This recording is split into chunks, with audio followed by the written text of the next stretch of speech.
मैं डॉक्टर कुत्सिया अंजुम, प्रधानाचार्य हिंदू कन्या इंटर कॉलेज सहारनपुर। बच्चों, आज हम संविधान के बारे में पढ़ेंगे, जो कि हमारा पहला लेसन है। और संविधान किसे कहते हैं, हम लोग आज ये पढ़ेंगे कि संविधान किसे कहते हैं, ये क्यों बनाया गया, इसका क्या उद्देश्य था संविधान बनाने का, हमारे संविधान निर्माताओं ने क्यों इतना टाइम लगा करके ये संविधान बनाया और वो फिर जनता को समर्पित किया गया एक खास वक्त में। आपको सारे सन वाइज डिटेल बताई जाएगी कि वो कैसे जनता की आकांक्षाओं के और नागरिकों के लिए वो समर्पित किया गया, और इसका आज हम जो पढ़ रहे हैं उसका क्या उद्देश्य है, हमें क्यों पढ़ना चाहिए संविधान, इसके बारे में हम आपको आज बताएंगे। हमारे उपविषय हैं संविधान किसे कहते हैं और संविधान समाज को क्या देता है, हमें संविधान की क्या आवश्यकता होती है, भारतीय संविधान का निर्माण कैसे हुआ और संविधान कब पारित हुआ, संविधान में जो उद्देश्य संबंधी प्रस्ताव था वो किसने पास किया, उसके प्रमुख बिंदु क्या थे, विभिन्न देशों के लिए विभिन्न देशों से जो प्रावधान लिए गए हैं वो किस किस देश से हमारे देश में लिए गए हैं संविधान बनाने में, संविधान के कार्य क्या हैं, संविधान की शक्ति क्या है और संविधान हमें क्यों पढ़ना चाहिए। जब हम कोई भी विषय पढ़ते हैं तो हमें थोड़ा सा अपना ज्ञान लेना होता है कि ये विषय किसके बारे में है। तो आज हम जो संविधान पढ़ने जा रहे हैं उसके बारे में हम ये देखेंगे कि ये संविधान के पीछे क्या क्या हमारा इतिहास रहा है, किन किन लोगों ने इसको बनाने में अपना योगदान दिया, और इस जो संविधान हमें मिला एक दस्तावेज के रूप में, इसमें हमें बहुत सारी स्वतंत्रताएं, समानताएं, आकांक्षाएं हैं, इसमें हमारे मूलभूत अधिकार हैं, उसके साथ साथ हमारे कर्तव्य भी इसमें निहित हैं। और ये जो पूरा संविधान है ये एक तरह से अधिकारों का भी दस्तावेज है, हमारे जो कर्तव्य हैं उनका भी समावेश किया गया है, और जो विभिन्न हमारे अधिकार हैं, स्वतंत्रता, समानता, भ्रातृत्व, बंधुत्व, इसका भी समावेश इसमें किया गया है। हम ये पढ़ेंगे कि जो भी लेसन पढ़ते हैं उसका एक मेन उद्देश्य क्या होता है। तो संविधान, पहले तो यही है कि आप संविधान का ज्ञान लेंगे, संविधान कैसे बना इसका ज्ञान लेंगे, और संविधान क्यों और कैसे के माध्यम से जो बुनियादी सिद्धांत हैं उसके बारे में आप परिचित होंगे कि बुनियादी जो सिद्धांत है एक संविधान का, वो हमें समानता और बंधुत्व, विश्व शांति और हमारे मूलभूत अधिकार और हमारे जो पूरे प्रयास हैं प्राचीन काल में जो हमारे महापुरुषों ने किए उसके बारे में बताता है, कि जैसे स्वतंत्रता, समानता, संप्रभुता, बंधुता, मानवाधिकार और एक प्रजातांत्रिक मूल्य क्या हैं, इसके बारे में भी इस संविधान में हम पढ़ेंगे। हम ये देखेंगे कि संविधान किसे कहते हैं और संविधान क्या है। तो संविधान जो है किसी भी राज्य अथवा राष्ट्र के कुछ नियम होते हैं, क्योंकि कोई भी राष्ट्र जो है बगैर नियमों के नहीं चल सकता, उसको कुछ नियमों में बांधकर ही कोई राष्ट्र चलता है, वरना अगर नियम नहीं होंगे तो समाज में अराजकता फैल जाएगी। तो इसलिए शासन के स्वरूप भी होता है, उसमें नागरिकों के अधिकार और कर्तव्यों को भी निश्चित करते हैं, और संविधान कुछ ऐसे बुनियादी सिद्धांतों का समूह होता है जिसके आधार पर राज्य का निर्माण भी होता है और राज्य का शासन भी होता है। तो एक अच्छा जो संविधान होगा वो क्या होगा, उन बुनियादी सिद्धांतों को लेकर के चलेगा, जनता के आकांक्षाओं का और जनता की इच्छाओं का एक प्रतिबिंब होता है संविधान। इसीलिए हमें संविधान को पढ़ना चाहिए ताकि हम इन चीज़ों के बारे में जान सकें। कि जैसे अगर हमारी उदाहरण के लिए अगर हम देखें तो हमारी क्या आकांक्षा थी कि हाँ संविधान ऐसा बने कि जिसमें कोई भी अमीर गरीब ना हो या कोई भी ऊंची अग्रणी जाति का पिछड़ी जाति का ना हो, इसके आधार पर भेदभाव नहीं किया जाए, बल्कि अमीर गरीब और ऊंची जाति नीची जाति मतलब जाति व्यवस्था ख़त्म हो और सभी व्यक्ति एक समान रह सकें, इसकी भी व्यवस्था हमारे संविधान में की गई और इसी का प्रयास किया गया। इसीलिए संविधान जो है हमारी आकांक्षाओं का पिटारा है, ये कहा जाता है। तो हम पढ़ेंगे लॉर्ड ब्राइस की परिभाषा। लॉर्ड ब्राइस के अनुसार संविधान किसी भी राज्य या राष्ट्र के वो नियम हैं जो शासन का स्वरूप भी निर्धारित करते हैं और नागरिकों के अधिकारों और कर्तव्यों को भी निश्चित करते हैं कि नागरिकों के क्या अधिकार होंगे और क्या कर्तव्य होंगे। अब हम ये देखेंगे कि भारत के संविधान का निर्माण कैसे हुआ और कितना टाइम लगा भारत का संविधान बनने में। 1924 में पंडित मोतीलाल नेहरू ने ब्रिटिश सरकार, क्योंकि उस समय अंग्रेज थे हमारे देश में, हमारा देश स्वतंत्र नहीं था, ब्रिटिश सरकार के सम्मुख संविधान सभा के गठन की मांग प्रस्तुत की थी। 1942 में क्रिप्स प्रस्ताव में संविधान सभा के निर्माण को स्वीकार किया गया। यानी कि क्वेश्चन ये है कि संविधान सभा संविधान बनाने को स्वीकार कैसे किया गया, किस योजना के तहत किया गया। तो ये जो है 1942 में क्रिप्स प्रस्ताव में संविधान सभा के निर्माण की मांग को स्वीकार किया गया। तो जब स्वीकार कर लिया गया तो एक संविधान सभा का गठन हुआ, जिसका गठन 1946 के कैबिनेट मिशन योजना के तहत किया गया। अब जब ये गठन हो गया संविधान सभा का, तो संविधान सभा की जो पहली बैठक थी डॉक्टर सच्चिदानंद सिन्हा के अध्यक्षता में हुई थी, जो कि अस्थायी अध्यक्ष थे, और 9 दिसंबर 1940 को हुई थी, और अंतिम बैठक हुई थी 26 नवंबर 1949 को जो है अंतिम बैठक हुई। उसके बाद एक अंतरिम सरकार का गठन किया गया 1946 में। 13 दिसंबर 1940 को पंडित जवाहरलाल नेहरू ने एक उद्देश्य प्रस्ताव प्रस्तुत किया था, और उसमें उन्होंने ये जो उद्देश्य प्रस्ताव प्रस्तुत किया, इसमें भारतीय स्वतंत्रता अधिनियम 1947 ब्रिटेन द्वारा 18 जुलाई 1947 को ये पारित कर दिया गया, भारतीय स्वतंत्रता अधिनियम। 24 अगस्त 1947 को जो कानून मंत्री थे डॉक्टर BR अम्बेडकर, उनकी अध्यक्षता में एक प्रारूप समिति का गठन किया गया, क्योंकि बहुत सारी समितियां गठित की गई थी, उनमें एक प्रारूप समिति थी जो कि संविधान का गठन जिसने किया। प्रारूप समिति द्वारा कार्यवाही 30 दिसंबर 1947 से शुरू की गई। संविधान का पहला प्रारूप जो भारत के एक संवैधानिक सलाहकार थे जिनका नाम था BN राव, उनके द्वारा बनाया गया, और प्रारूप समिति की 141 बैठकें हुई। अब ये जो संविधान सभा हम पढ़ रहे हैं, इसका निर्वाचन कैसे हुआ, इनमें कौन लोग थे, कितने लोग थे, और भारत की किन किन राज्यों से और रियासतों से लिए गए थे, इसके बारे में हम पढ़ेंगे। संविधान सभा के सदस्य 1935 में जो स्थापित हुआ था, प्रांतीय विधानसभाओं के सदस्यों के द्वारा अप्रत्यक्ष विधि से चुने गए थे, और कुल सदस्यों की संख्या थी 389। इनमें से 292 सदस्य जो थे वो तो प्रांतों से थे, और जो 93 सदस्य थे वो देशी रियासतों से थे, और 4 सदस्य जो थे वो कमिश्नरी से निर्वाचित किए गए थे। अब ये जो तैयारी चल रही थी, इसके बाद संविधान कैसे पारित हुआ, इसके बारे में हम देखेंगे कि कितना समय लगा और कब इसको स्वीकार किया गया। तो जब क्योंकि एक संविधान सभा गठित कर दी गई थी संविधान बनाने के लिए, तो इसको 26 नवंबर 1949 को स्वीकार किया गया, और इसको बनाने में 2 वर्ष 11 महीने 18 दिन का समय लगा। इसमें पहले तो इसमें 395 अनुच्छेद और 8 अनुसूचियां थी, परंतु बाद में 470 अनुच्छेद और 12 अनुसूचियां अब मौजूद हैं। भारत का जो संविधान था वो 26 जनवरी 1950 को लागू किया गया।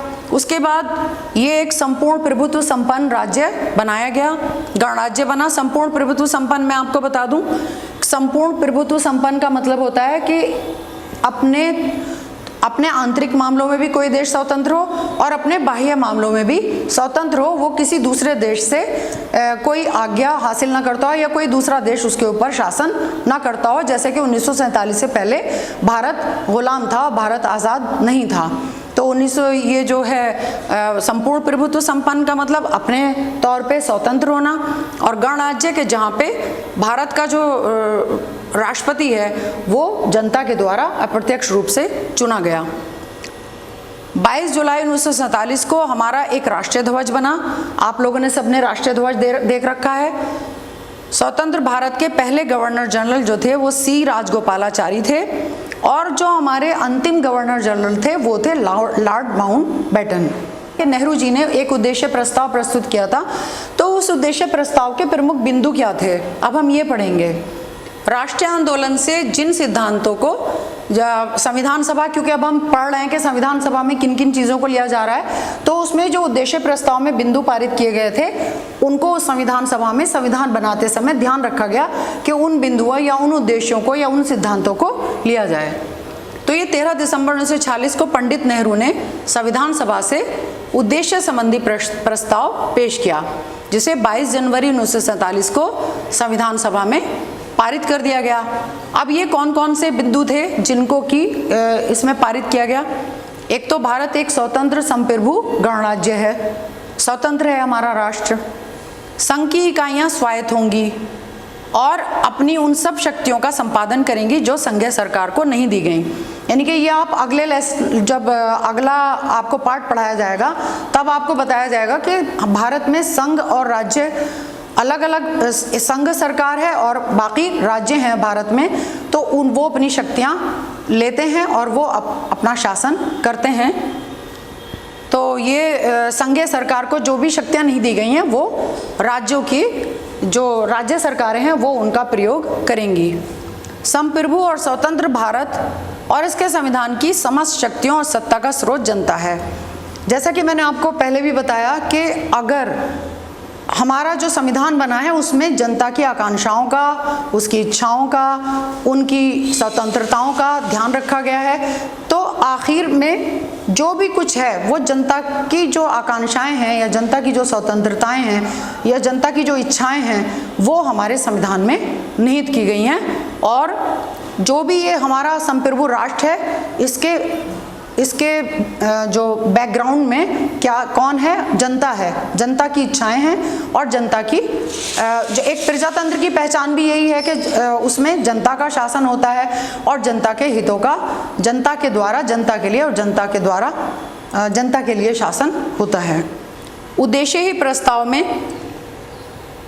आगे हम पढ़ रहे हैं कि भारत के सभी लोगों को सामाजिक, आर्थिक, राजनीतिक न्याय और कानून के समक्ष समानता, प्रतिष्ठा और अवसर की समानता और कानून की सीमाओं में। पहले मैं आपको ये ऊपर की 3 लाइनों को समझाने की कोशिश करती हूँ कि भारत के सभी लोग जो हैं वो ये चाहते हैं कि हमें सामाजिक न्याय भी मिले, आर्थिक न्याय भी मिले और समानता भी मिले, राजनीतिक न्याय भी मिले, यानी कि सभी को राजनीतिक अधिकार मिलें। जैसे एक हमारे सामाजिक अधिकार होते हैं, एक हमारे राजनीतिक अधिकार होते हैं, तो वो न्याय मिले।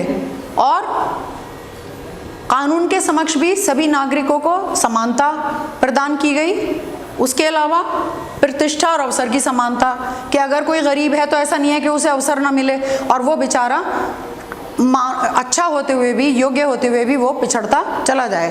तो अवसर सबको समान मिलेंगे ताकि जो भी योग्य है वो आगे जाएगा और उन्नति करेगा।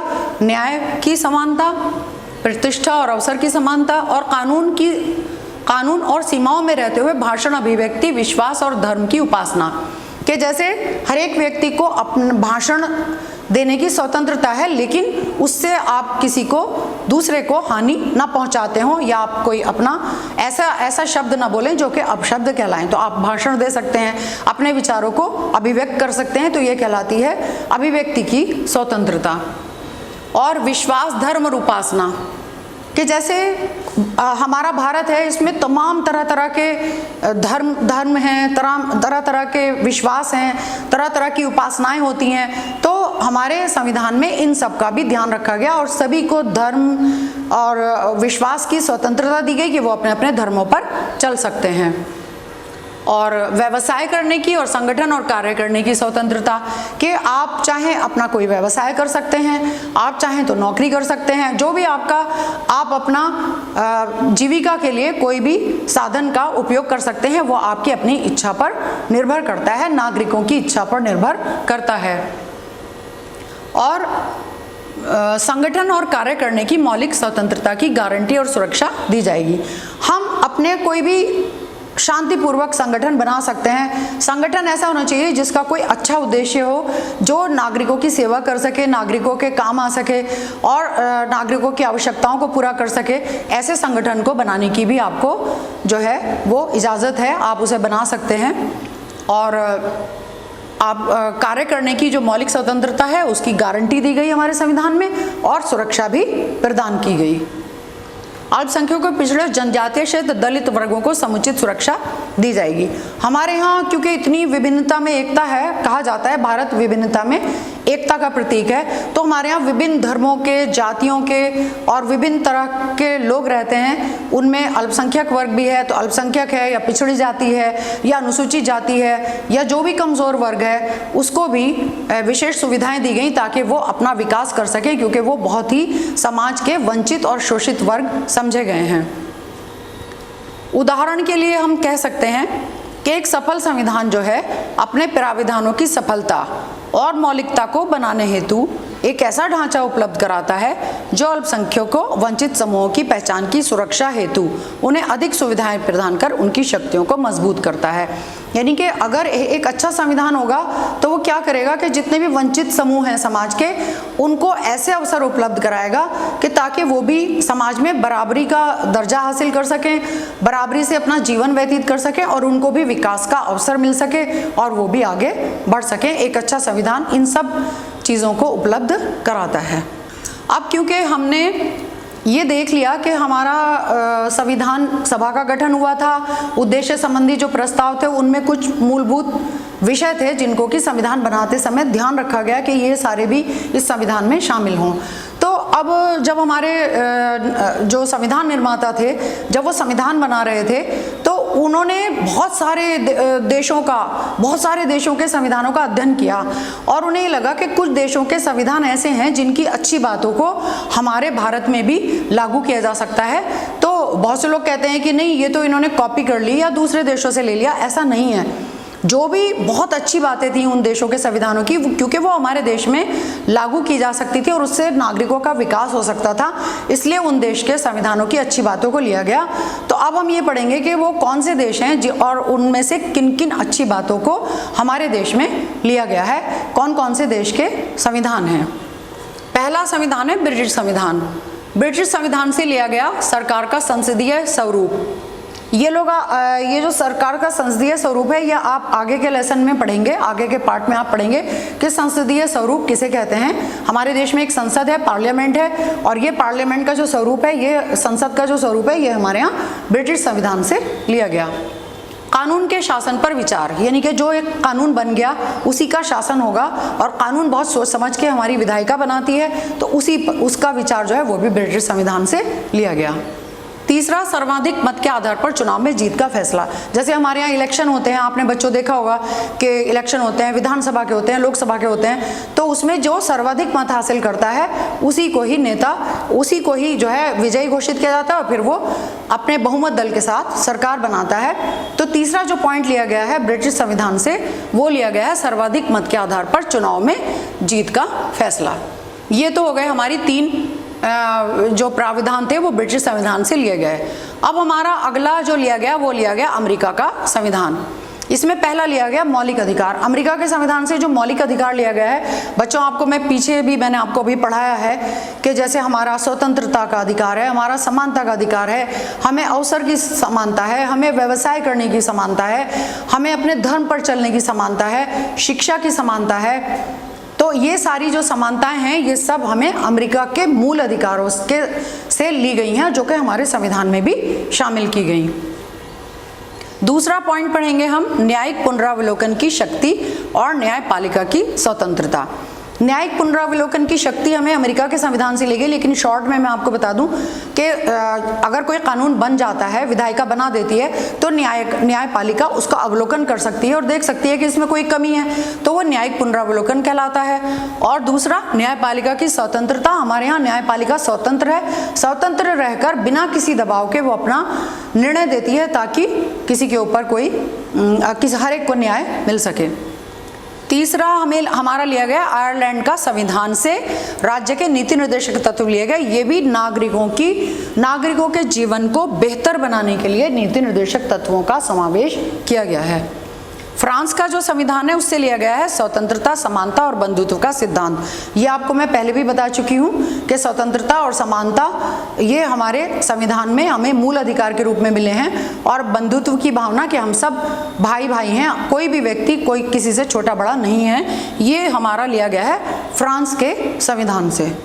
कनाडा के संविधान से हमें लिया गया अर्ध संघात्मक सरकार का स्वरूप, सशक्त केंद्रीय सरकार वाली संघात्मक व्यवस्था। ये भी जो अर्ध संघात्मक व्यवस्था है, ये भी आप आगे के लेसन्स में पढ़ेंगे कि संघात्मक सरकार क्या होती है और एकात्मक सरकार क्या होती है। मगर क्योंकि अभी हम संविधान पढ़ रहे हैं तो बस मैं आपको थोड़ा सा ही बताऊंगी कि संघात्मक व्यवस्था में दो सरकारें होती हैं, एक केंद्र की सरकार और एक राज्यों की सरकार। तो ये जो सशक्त केंद्रीय सरकार ली गई है, या जिसे हम संघात्मक सरकार भी कहते हैं, वो ली गई है कनाडा के संविधान से। और अवशिष्ट शक्तियों का सिद्धांत, ये भी आप सूचियां पढ़ेंगे जिसमें कि आप पढ़ेंगे अवशिष्ट सिद्धांत, ये भी हमें कनाडा के संविधान से लिए गए हैं हमारे संविधान में। बच्चों, अब हम पढ़ेंगे कि संविधान के कार्य क्या हैं, संविधान कैसे बनता है, संविधान कहाँ से लिया गया, संविधान के स्रोत क्या थे, ये सब हम पढ़ चुके। अब हम पढ़ेंगे कि संविधान, एक अच्छा संविधान जो होता है वो क्या क्या कार्यों को करता है। संविधान तय करता है कि कानून कौन बनाएगा। भारतीय संविधान में स्पष्ट किया गया है कि अधिकतर कानून संसद बनाएगी और संसद को कानून बनाने का अधिकार है। तो उसे यह अधिकार किसने दिया? उसे यह अधिकार संविधान ही यह अधिकार उसको देता है।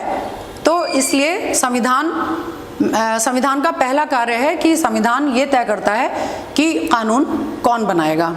निर्णय लेने की शक्ति को स्पष्ट करना।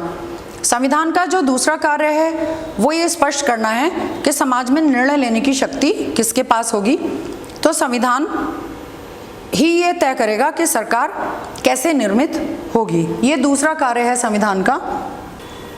तीसरा कार्य हम पढ़ेंगे, नागरिकों पर लागू किए जाने वाले कानूनों पर सीमाएं लगाना।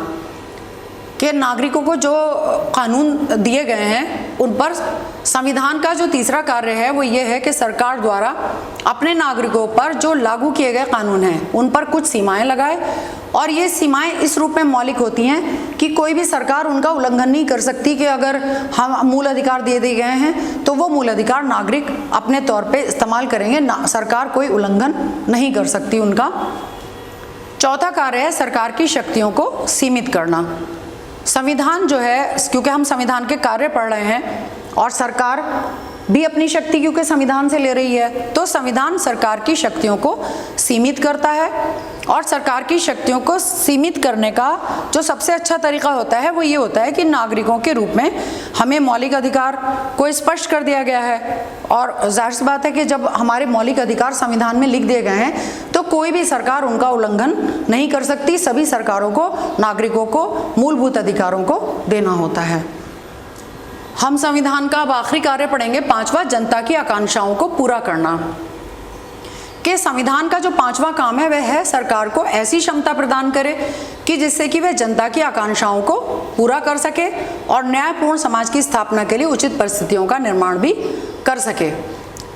उसमें अब ये जो हम देख रहे हैं कि न्यायपूर्ण समाज की स्थापना, न्यायपूर्ण समाज की स्थापना कब होगी? जब हमारे संविधान निर्माताओं ने जो संविधान बनाया उनकी क्या इच्छा थी कि समाज का प्रत्येक व्यक्ति जो बुनियादी भौतिक सुविधाएं हैं, जैसे रोटी, कपड़ा और मकान, इसके बगैर तो कोई व्यक्ति नहीं रह सकता ना।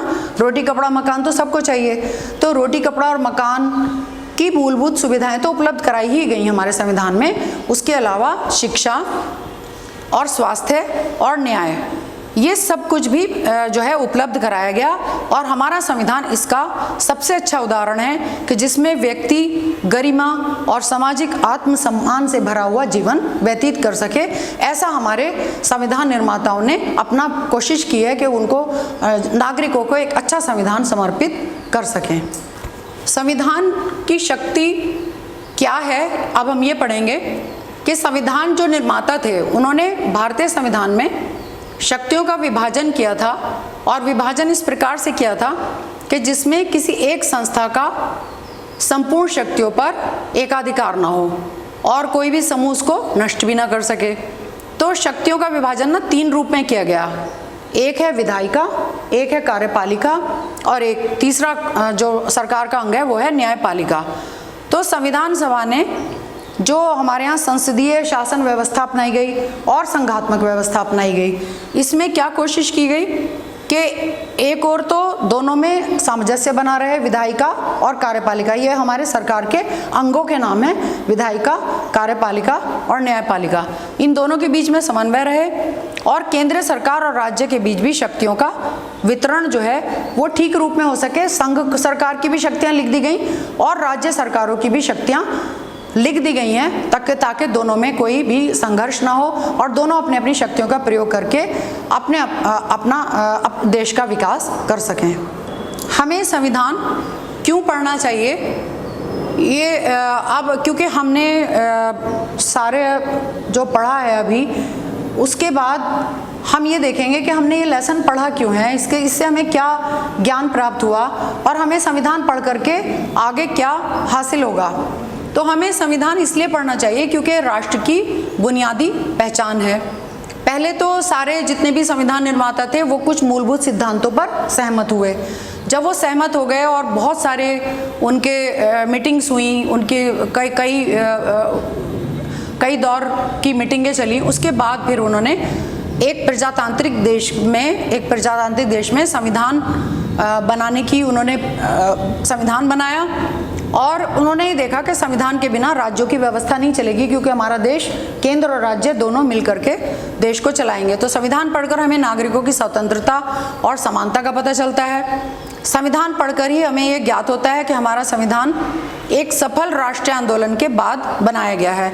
ये मैं आपको थोड़ा सा बता दूं, राष्ट्रीय आंदोलन चला था क्योंकि हमारा देश स्वतंत्र नहीं था, हमारे देश के ऊपर अंग्रेज़ों ने कब्जा किया हुआ था, ब्रिटेन ने कब्जा किया हुआ था। तो हमारे जो महापुरुष थे उन्होंने बहुत दिनों तक संघर्ष किया, जैसे महात्मा गांधी थे, जैसे जवाहरलाल नेहरू थे, जैसे सुभाष चंद्र बोस थे, या और बहुत सारे हमारे नेता थे जिन्होंने कि हमारा संविधान को बनाने में हमारे राष्ट्रीय आंदोलन में संघर्ष किया था।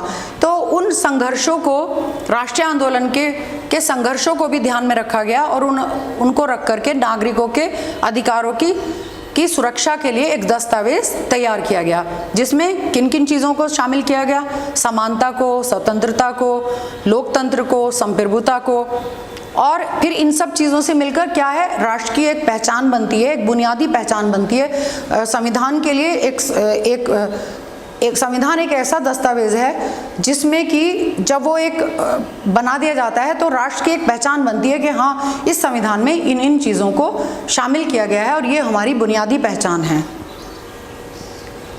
तो हमारा संविधान राष्ट्रीय आंदोलन में लोगों को जो आश्वासन दिए गए थे उन सबको पूरा करता है, हमारी आकांक्षाओं को पूरा करता है, यह हमारी राजनीतिक पहचान भी है और भारत का संविधान एक विलक्षण दस्तावेज है। छात्रों को कुछ गृह कार्य दिया जा रहा है। पहला प्रश्न आप लोग करें, संविधान सभा का गठन कैसे किया गया। दूसरा प्रश्न आपको करना है, हमें संविधान की आवश्यकता क्यों पड़ी। तीसरा, उद्देश्य प्रस्ताव क्या है और उसकी प्रमुख विशेषताओं का वर्णन। और चौथा क्वेश्चन है, संविधान के कार्यों का वर्णन करिए। आपका पाठ ये समाप्त हो रहा है और मिलते हैं किसी नए वीडियो के साथ। आपको फिर मुखातिब होंगे, आपसे फिर संबोधित होंगे। धन्यवाद।